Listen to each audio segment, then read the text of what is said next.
The Ukrainian tank retreats, as Russia sends the entire armored column as reinforcement.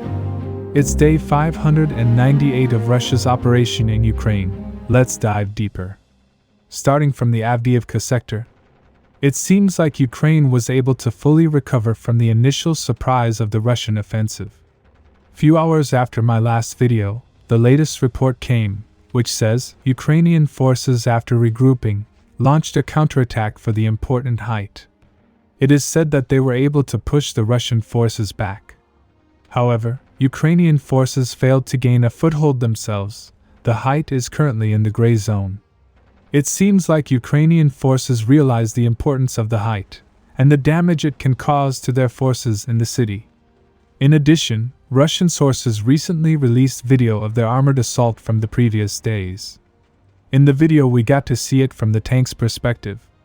You can see several Russian tanks moving forward, in order to make passage for their armored vehicles. After completing the operation, you can also see it returning. However, several Russian armored vehicles were not so lucky, as they were destroyed by Ukrainian artillery. Many Russian sources are calling to be more conservative about the usage of armored vehicles.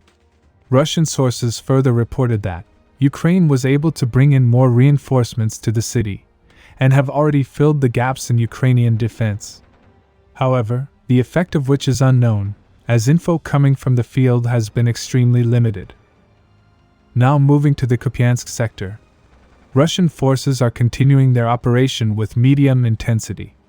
Recently, a Russian source shared video of their forces targeting Ukrainian forces in the forest near Sinkivka, which suggests that Ukrainian forces still have control of the settlement. On the other hand, Ukrainian forces recently tried to capture Russian positions east of this area.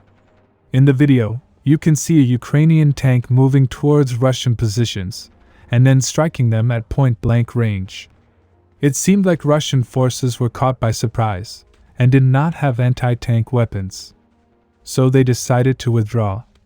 However, they were able to call in for the reinforcements. And soon, we can see several Russian armored vehicles with support of tanks moving towards the Ukrainian tank. It seems like Ukrainian tank realized the situation and decided to retreat. However, in a brief firefight, one Russian armored vehicle was destroyed. Overall, there was no front-line change. Now moving to the southern front, near Kopani.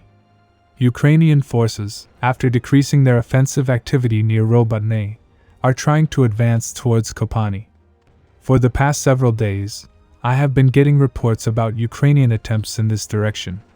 In a recent video shared by a Ukrainian source, you can see them attacking Russian trenches with the help of a tank and an armored vehicle.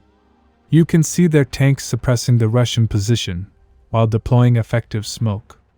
After which, their infantry dismounted and started storming the trenches. It is said they were able to take it under their control.